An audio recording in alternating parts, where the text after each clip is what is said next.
Hello and welcome to Laura Kane After Dark on this wonderful Thanksgiving 2025. Oh my God. Happy Thanksgiving. Happy Turkey Day. Happy Thanksgiving, Claire. Happy Thanksgiving, Claire. Hi. Thanks for being with us on this day.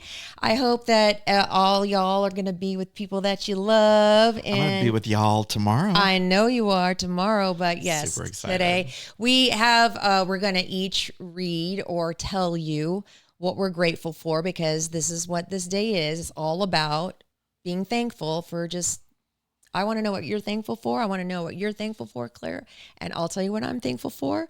But we use this day to talk about, for Erik to talk about his mom, his wonderful mom, who was his best friend, really, truly, and died too soon. And you've told the story about your mom before, but there were a few elements that you couldn't disclose because of certain circumstances, but you have more freedom now. And right. I think you have a special message for people who may have lost somebody or find themselves in a situation like yourself. So I turn it over to you, my BFF, my wonderful, kind, soulmate. Compassionate, soulmate, funny. I love you so much, friend. I love you so much. The reason that I always, well, not always, but that I talk about her is she died on December 1st. So it was right after Thanksgiving and right before Christmas. So it makes the holidays a nightmare for me when that's normally when families get together. And so my dad died years ago, 15 years ago. And so it was just my mom. She never remarried. And we did everything together. We went to concerts. We went to dinners. My mom was a blast. And we had the best time. She was always up for anything. And about 10 years prior to her passing, she was diagnosed with Parkinson's. And so I took her to all of her appointments, handled everything that she needed to get handled. And then a couple years ago, I'd say it was about 7 years ago, she started acting strange. I would always take her to the grocery store. That was she loved going to the grocery store with me, and I would play pranks on her. I'd put like Magnum sized condoms in her shopping cart with like an eggplant, and I would embarrass her so badly. And I loved playing jokes on her and everything. And all of a sudden she didn't want to go anymore. And I traveled a lot with my job. And so I started making her meals, and she wasn't eating and complaining about her vision and everything. So we went and had MRIs done, CAT scans done, and nothing. So my brother called me one night, and I had to eventually get him involved because she was forgetting doctor's appointments, and I would be out of town, or I'd be just going into a meeting, and I'd be like, Mom, when did you make this appointment? And she's like, well, I told you. I said, no, you never. I didn't know anything about this appointment. So I was getting really nervous. I asked her to come and live with me, and I lived downtown, and she didn't want to live down there. She wanted to stay in her house. So she didn't want to live with anybody, and she was super independent. And so my brother called me one night and said, well, we're doing basically we're packing her a bag, and she's coming to live with us. And I said, have you met her? Like she is not going to like it. So my mom gets on the phone. I go over there, and I'm like, look, if it doesn't work, I will come and get you, and we'll figure it out. I'll either move in here with you, we'll figure something out. So at this point, what did you think was going on? Like the dementia maybe, or we didn't know. Every MRI and CAT scan had come back normal. The last one that I took her to, he said, we see a little bit of a shadow on her brain, but it's nothing to be concerned about. It's not cancer. It's not anything. And I'm like, okay, if you're telling us not to worry, we're not going to worry. So, she goes to live with my brother, and, my biggest concern with living there was he had a big family. And I was afraid that, they're not doctors. So if she was to fall, that was going to create He had little kids, and there's a lot of activity.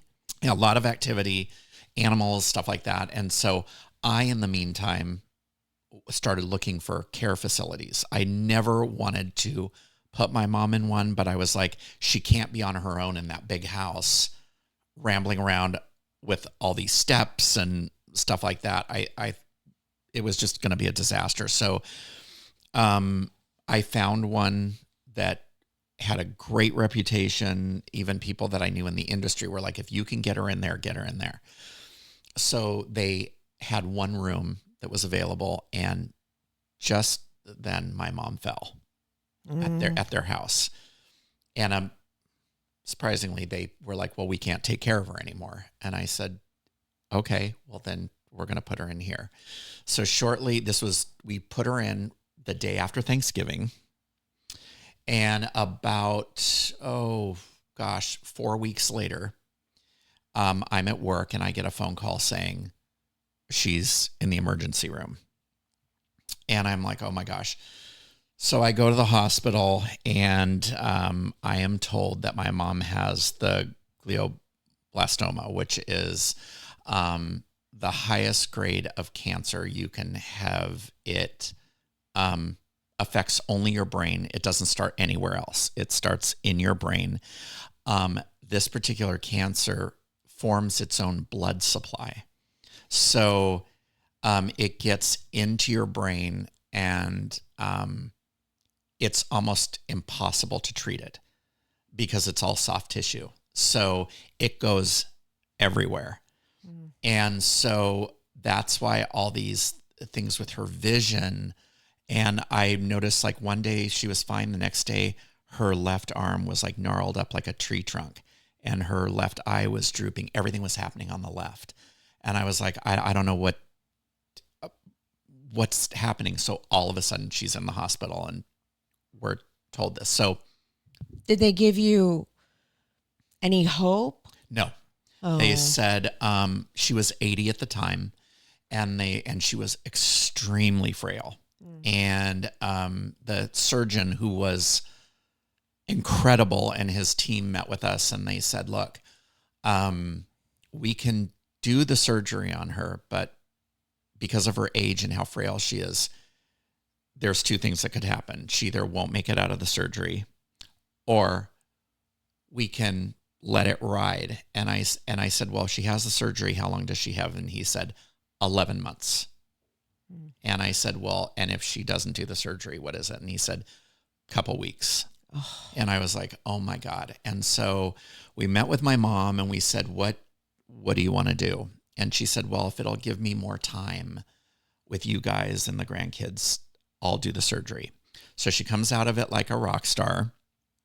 And her surgery was on January 7th, and my birthday's on January 8th. So this is where things get crazy. As we're leaving the hospital the day of her surgery, my brother informs me, hey, what are you doing tomorrow? And I said, well, I'm going to be here. And he said, well, we're leaving. And I said, what do you mean you're leaving? Like, where are you going? He said, oh, well, we're going to go up north for a couple of days. We just need to decompress and everything. And I'm like, the day after her surgery? Yeah. I was like, right now, in the middle of all this mess where she's not even out of the woods. I said, okay, well, you know what? It's your life. Do what you need to do. I'm going to be here. So that morning, on my birthday, we had a conversation, and he said, look, just call us when you get home from the hospital. And I said, okay. And so with all this going on, I had forgot to charge my phone. So I literally get to the hospital and I forgot the charger. My phone is like at 10%. So I was like, I'm just going to leave it off. And I'm not super public with like my private life. So I had gone on social media and just said, hey, she went through the surgery. I think you might have remembered that. And I was like, I thanked the team and everything. She came out of it great. And I didn't really elaborate on a lot of things. And I was with her all day. And around 7 p.m., I decided to go get something to eat. And I turned my phone on. And I think between text messages and voicemails and emails, there was something like 300 and something. I was like, I'm never going to get through all these. So as I was leaving, From who? from friends, friends of my mom's, Okay. people just checking, to see how she was, and people wishing me a happy birthday and all this stuff. So, I noticed that my brother and his wife had both called me back to back. So I was like, oh my God, in 45 minutes, something couldn't have happened. So I called my sister-in-law back, and we got into a huge fight over the dumbest thing. That happens that does happen when families are going through hard times. Well, it was insane. It wasn't about my mom. It was about a smoke detector in her house that was beeping. And I'm like, okay. So it winds up, I get hung up on. I'm like, I don't have time to deal with this. So I go back the next day. I have a conversation with my brother. He calls me and he says, well, I'm going to stand behind her. You're just this, that, the other. And I'm like, wait a minute. I'm not the one that left, the day after she had brain surgery. So and we had always gotten along. I was very blessed. You hear people that have just horrible family lives. There's alcoholism or violence or whatever. We never had any of that. It was just you, God. Your dad, your mom, and your brother. And my brother. And my parents were married until my dad died, so. You had a great relationship with everybody. I had a great relationship with my family. So this was very hard for me to navigate. And it just kept getting worse and worse to the point where I just needed to protect my mom and make sure that she didn't know what was going on behind the scenes. I didn't want her to know. I figured it was all going to work itself out, and it just snowballed and snowballed and snowballed. So it was me being left out of appointments, cancer treatment appointments that my mom had, not being able to see the kids, not being able to, just stuff that I was left out of that I, as her son, and I was her firstborn, should have been included in, like going to the hospital and finding that my name was erased off of the call sheet. So it was just ongoing. And just when you think something worse couldn't happen, it did. And so it got to be that after we put her in, right before she was diagnosed, it was Christmas time. And all my mom wanted to do, she was super depressed, and she wanted to go home and have Christmas there, because we always had Christmas at our house. And I said, well, Mom, I don't think that's possible. And, she was like, well, then I don't want to have Christmas at all. So I went to the people that ran the place, and I said, look, can I just take her for just a couple hours? And they said, absolutely not. She's too sick. We don't know what's going on with her. And I just said, please, I said, I knew it was going to be the last Christmas we were ever going to have with her. And I said, just let me take her, and I'll take any responsibility for anything. I said, please. And so they let me do it. And so I, in one day, got a tree, decorated it, put all the lights up, got food, managed to keep her from knowing it. And it's something that I look back on and I'll never forget it because it was the last time I ever really saw her smile. Because then it was just downhill after that. Then came the cancer diagnosis and everything. So literally just a couple days later is when she wound up in the hospital and got that cancer diagnosis. And so I never regretted for 1 second doing it. And then on December 1st, she passed. And that's when you see your life change in a completely different way. Like I said yes to everything. If somebody needed help doing something, I said yes. I spread myself really thin. And those last hours with my mom were some of the sweetest. But difficult. I remember it was also very hard. Yeah. To see her. Well, she was in horrible, horrible pain. And my brother and his partner had requested that she not be given any morphine. Why was that? Why? I, to this day, don't know because they wouldn't talk to me.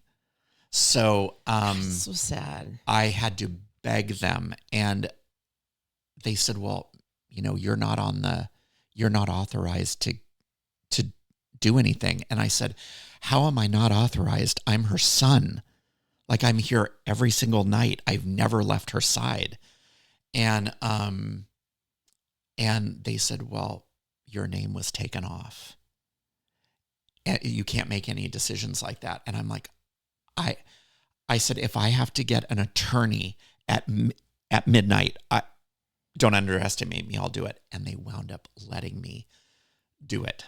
So they gave her morphine, and thank God. I mean, she died just a couple days later, but were you with her? I was. Her last breath? Yeah. So I was there for my dad, and that was my one thing growing up. And my mom was like, you're weird.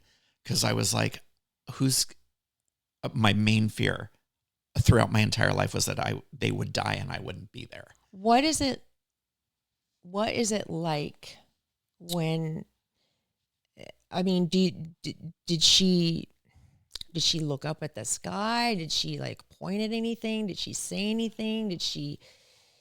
We know what is that like to see somebody take their last breath, especially your mother? Well, it was prior to her passing. I had walked in one night, and she was extremely religious, and she didn't know I was there, and she was crying, and she was like, "Why did you forsake me? Why?" Like, growing up, we never had a microwave. She never talked on a cell phone. She had one, never talked on it because her biggest fear was getting brain cancer. And ironically, that's what took her. And she just was breathing, and then she wasn't. And the assistant that was there said they were just about ready to do a shift change, and she said, "Oh, that's it." And I said, "That she's gone?" And I was sitting there holding her hand, and it was like I never felt her get cold. And she said, "Yeah, honey, she's gone." And I said, "Oh my God." And so she said, "I'm going to let the gentleman that's coming in to know." And he came in and he goes, "Okay, so this is what we're going to do." And he goes, "I'm just going to check her one more time." And he said, "Oh, nope, she's still here." And I said, "Wait, what?"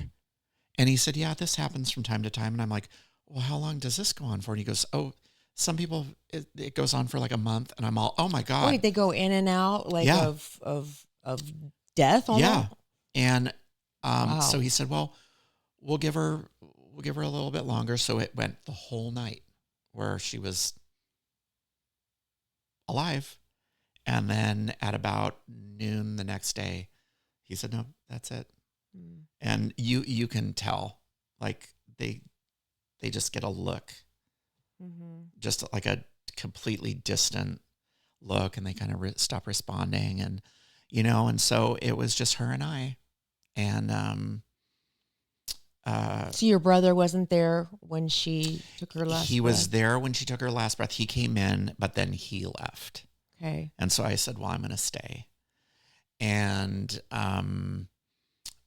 I, even with all the drama going on behind the scenes, I said, I think we should clean out her little apartment together.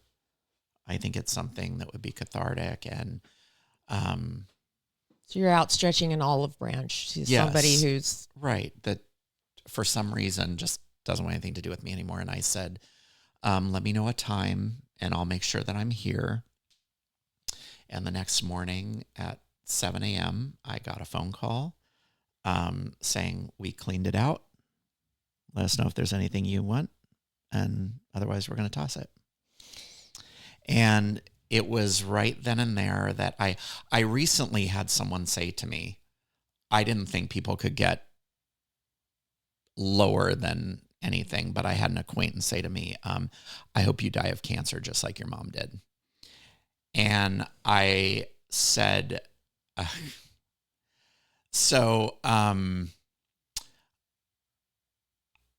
it really shook me in a way that nothing anybody's ever said losing to me. your mom is the most monumental thing that can happen to a person. Well, and for a while I was on my soapbox where I was like, look, if you've got family members that you're not close to and you're not talking to them, or you've lost a parent, but the other parents, whatever the case may be, I was very adamant about make amends, make peace, make this, make that.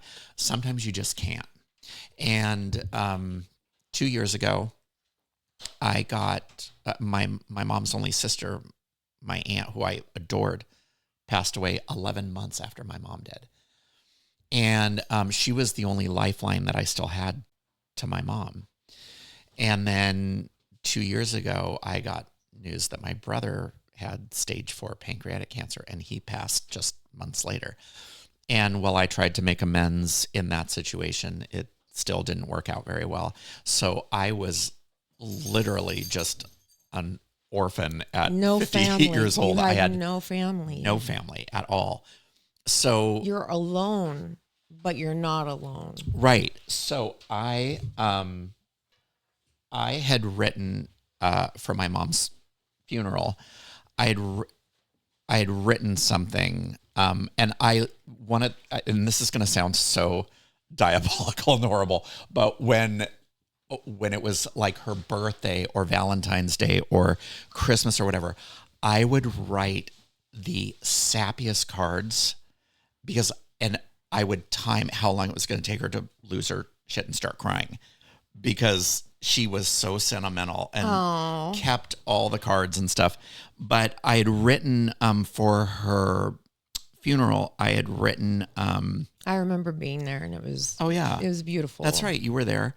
And I, at the last minute, the day of the funeral, I decided that I wasn't going to read what I wrote because it's far too personal, and I didn't think I could get through it. But because of what you asked me, it'll tell, I think, a story to people that are losing someone or have lost someone and are kind of having a hard time navigating through it. And it's brief, but I'll read it because I have very few regrets in my life. I do regret not reading this at her celebration of life. What were you afraid of? Why? Well, even at the funeral, there was so much. There was still drama going with your on. Brother, I know that I knew I wasn't going to be able to get through it. Oh, I see. And I thought, knowing what was going on, it was going to be some sort of a hoot. It was going to be a mountain. It's too bad that you felt like you were going to be so judged at your mother's funeral that you couldn't read this. For sure. I'm glad that you get to read it. So I've never read it before now. So I dug this out, so I'm just going to read it. So it says, since my mom's death, I've been walking around in a contradictory haze of pain and numbness, both of which like to take turns overpowering me. It's like being punched in the face by grief one second and hugged by gratitude the next. I had to continue to do things, work, shop, go to the gym, socialize, partly because these things still needed to get done, and partly because if I didn't do them, I was afraid that I would lose it completely. I wanted to wear a sign that read, I just lost my mom, please go easy on me, and I did my very best to hide what was going on inside of me. During this time, I began to realize that I needed to remind myself just how hard the stories around me and everyone else are, and to approach each person as a delicate, breakable treasure, and to go easy on them as well. With the passing of my father and now my mother, I think differently. I sense time differently, and I look at the future differently as well. Ever since my mom's death, I have felt more human, and I have found myself unable to control my emotions or stay engaged or focus. For the first time, maybe ever, I have had to admit that I need saving.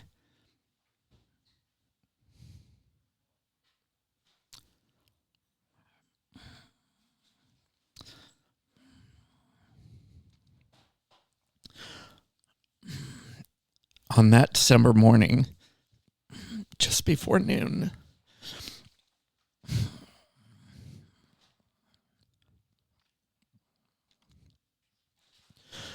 I remember her face in that very moment, lying there in bed as she quietly passed from this life into what is beyond. No fanfare, drama. She just breathed in, and then she didn't. Just quiet, just peace. In the width of one breath, everything changed for me.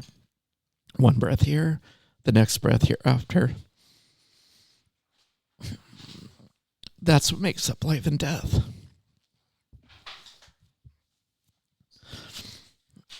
The moments that I spent with my mom were precious. There were many of them. The stories, the conversations, the meals, all the trips, the funny moments here and there, the things she would say and the jokes we would play on each other, the concerts, movies, and plays that we would attend, all the times we would sit in her living room and just talk. But I no longer had access to them. That's what people never tell you about the real life-giving stuff you lose when someone you love dies. You lose the part of them. You lose the part of you that only they knew. You lose some of your story. It simply dies. My mom was the only one there with me during some of those really special times, and now that she's gone, there's no one to go to help me relive or revisit or remember them when I want to. There's no one to help fill in the gaps of my memories. No one to give me the little pieces of my life that belonged to only the two of us. One of the great things about my mom and having people who love you and who have been alongside of you for a long time is how they can surprise you. How, when you are with them, they can dig out a story or unveil something about you that you had totally forgotten about or had never remembered at all. My mom would do that all the time, just tossing off a random memory that allowed me to see myself through her eyes. It was like having a small lost part of you suddenly and unexpectedly return to you. As much as I miss my mom, I miss the me that she knew too.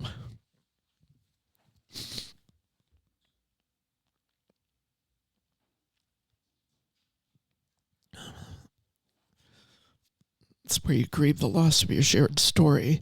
The part of those days that exists outside of my memory is now dead and buried. The reality hits me of how much of me is gone too.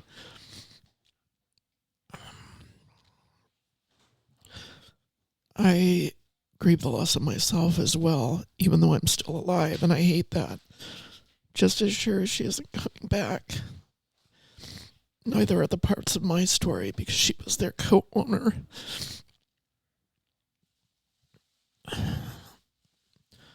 Well, those experiences formed me and the rest of the deep those experiences formed me and rest in the deep confines of my heart. in ways that will certainly transcend my memories. The painful gaps will still be there in what I lose without her eyewitness testimony. There is a reality that hits me little by little as I grieved. Brutal truths that I had probably known a lot longer, but that I couldn't wrap my brain around long enough to claim as my own. Maybe it was my brain's way of protecting itself and me from taking too much sadness or grief at once. I feel like my life won't get any better. That's not to say I won't feel better or the sadness won't pull away a little, or that there won't be some really great moments, because there will. There will be many, I hope. I know that I will continue to laugh and eat wonderful food and be moved by music and film and art. I'll travel and I'll create and I'll spend quality time with those I love and adore. I'll feel moments of love and great content. I know these life-giving moments will come, but my life simply will never be as good as when my mom was in this world. It will never be better than it was before she left. No matter who or what I add to my journey or what victory or success my life brings, they will never replace the part that's gone, the part that's shaped like her. When you lose someone close to you, you learn to make peace with the attrition, with the cruel subtraction.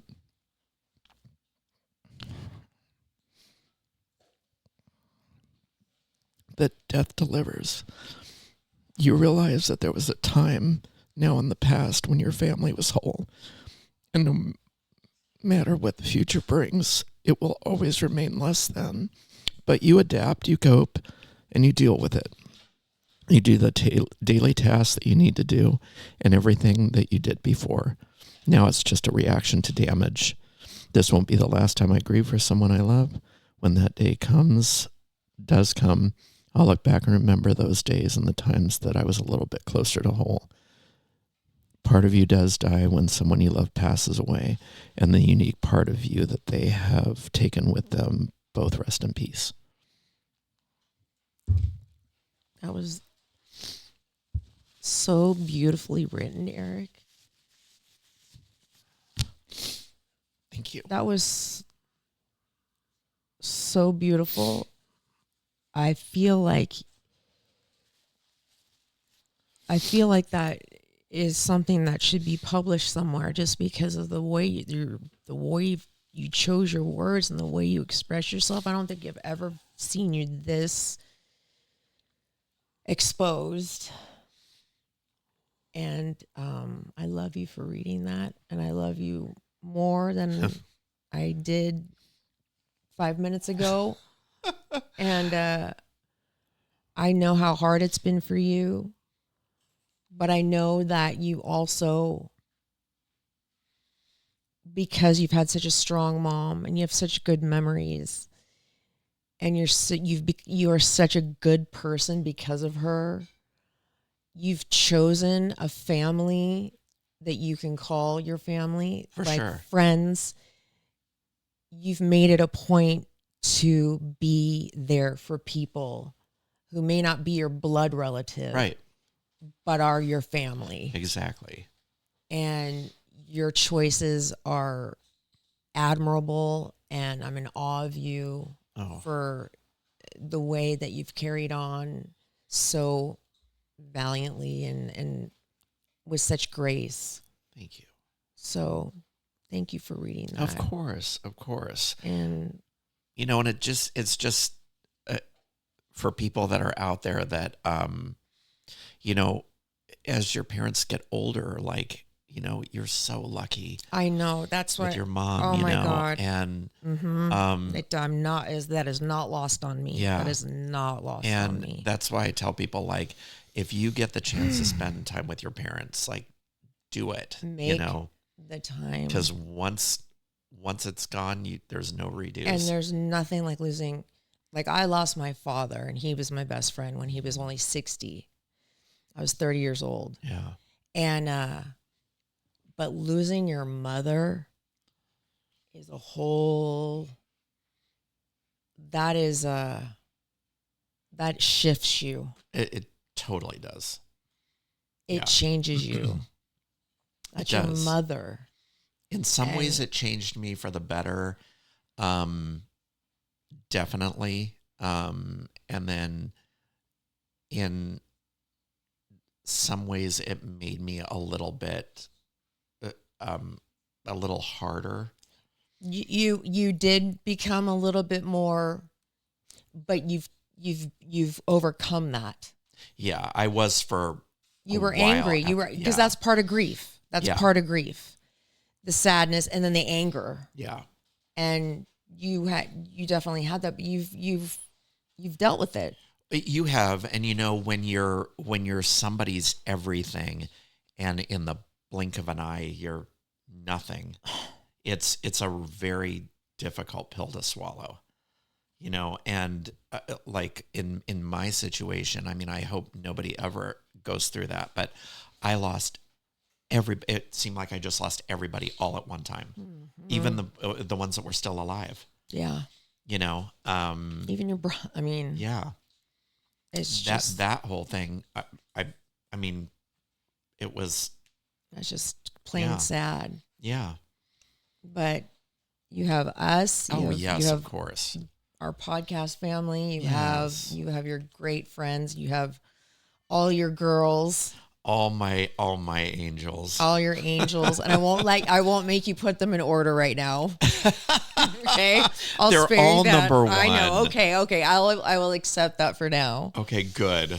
I would like to read what I'm thankful for, if that's okay. Of course. I absolutely loved hearing what you weren't able to read. I'm glad that you were able to read it finally a few years later. Yeah. Thank you. Very, very cathartic. Thank you. Yes. Thank you for allowing me to do that. This year, I'm filled with gratitude. My mom turns 85 next month, and she's still my rock. She's healthy, her mind is strong, and I soak up every minute I get to spend with her. The fact that I still have my mom is so beautiful, and my luck, she's my everything, and it's not lost on me. I'm so blessed to have a roof over my head. I often think that. Just the small things. When I'm laying in bed, I'm like, thank God I'm not on a blanket on a sidewalk. Right. I have a roof over my head. I have two wonderful people I share my life with, Javier and Marie. Oh, I thought you were going to say Claire and me. Well, no, in my home, who I love very much, and we're like a family. My kids are the most monumental gift God has bestowed upon me. I couldn't ask for two more compassionate, kind, smart, loving, grateful, beautiful souls than Charlie and Evan. There is no greater blessing in my humble life. I'm beyond thankful that my best friend Stacy is recovering from a serious surgery that she had late last week. She is recovering slowly, but surely. And if she were to leave this earth, I would absolutely crumble. And so I'm grateful that she made it through and that she continues to improve. I'm so thankful for my sister, her kids, Faith, David, my brother, Erik, my brother Erik. My brother Erik is with a K, and this brother Erik is with a K, and they both have red hair. Is that crazy? Isn't that nuts? I'm thankful for you, Claire, joining our lives. I'm thankful for Jody and Maggie and Kimberly and my sober network, my sobriety, my dad in heaven, who must be exhausted, absolutely exhausted, keeping me safe and sound for all the things that I do on the down low. I'm so god dang grateful that I won a car this year, just when my lease was expiring. Oh my God. I'm so grateful for DoorDash, the TV my coworker is giving me for helping her move. Oh my God. TV in general. Elvis, my baby. Ozzy, my secret dog that I'm not supposed to have. Ross, Dress for Less, because I love that store. It's like a treasure hunt. Oh my God. Taco Bell. And you know what? Most of all, I'm thankful for you guys. Thanks for being part of this podcast that we do every day. And thanks for being on this journey with us for the last 6 years. I know. We are so grateful that you take the time to spend time with us, whether it be, later or live or however you take us in. It means so much that you listen to us. It just means the world to us. And I just wanted to say thank you for you guys, especially our podcast listeners and watchers. And I just pray and hope that you have either family or somebody you call family or somebody that you love that you are spending this day with. And it's definitely a day to count our blessings for sure. For sure. Dearest Claire, our newest member of the show. Yes. It got pretty heavy pretty quick. I do have, I don't know if the camera's picking it up, but there's snot on my face. Oh, Claire, no. I know. God, when Erik, this is not a thing that happens often at all.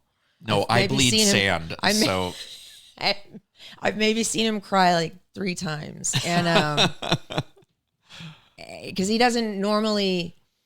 Erik does have a little bit of a guard around his heart and his personal life, which is totally respectable. But when you open up, it's everything to me. I don't know. I just love you even more. Anyway, Claire. Yes. I am incredibly grateful for both of my wonderful parents. They always have loved me fully and unconditionally. So amazing. Which as I grow up, I keep learning again and again is such a blessing. And for both of my sisters, but especially my younger sister, whose birthday it is this week. Happy birthday. She is my very best friend. Oh. Her name's Anna. Hi, Anna. Hi, Anna. I'm very grateful for my network of friends. I did a Friendsgiving this weekend. It's so beautiful to be able to come together in that way. We didn't even eat half of the food we had all made, I think. We all stuffed ourselves. I'm very grateful for all my job opportunities right now in the way that I get to try new things. I've just started doing this, and at work I've been able to try a little bit of this and a little bit of that, and I love to. She's good at everything she does, by the way. Oh, I no doubt. Everything. Yeah. I love to try new things and dip my toe in all sorts of spaces, and they've been really generous with letting me just try everything. Mm-hmm. And I'm grateful for drive-thrus because I love getting food without getting out of my car. I love it when they just hand it to me. Right through the window. Yeah. And I leave the trash in my car. And it all piles up, Yeah. It's good. Do you love the drive-thrus that have the big trash can with the chute? Those are the best ones. You know who I am. Yeah. You know that I'm just a little rat creature with all this trash in my car, and I do need to just throw it out the window. You're like, oh, I don't open trash can. Yes, this is the time. It's my moment. Oh. That is funny. Well. Thankful for you two and your fast food. I know. Well, yeah, my DoorDash or fast food. Yeah. Oh my God. I mean, just anyway, we're all very grateful on this Thanksgiving, and we're all very humble, and we just wish you the best and whatever situation you are in. And if you ever need anything, I know Erik will be there for you. If you're going through something similar, maybe with a family member or with a sick parent, Erik is the person to reach out to. He knows maybe you need to put a parent in assisted living. Mm-hmm. Hit up Erik. Have a lot of resources. He knows all of it.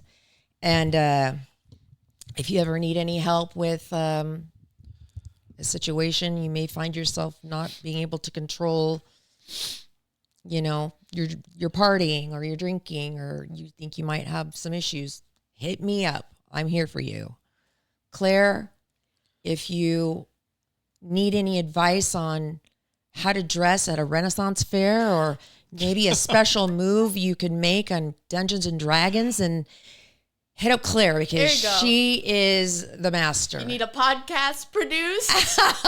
Hey, that comes second to ours, but yes, she's good. She learned all of this like in overnight. So anyway, we're just extremely full of gratefulness and we love you guys so much and I love you guys both very much.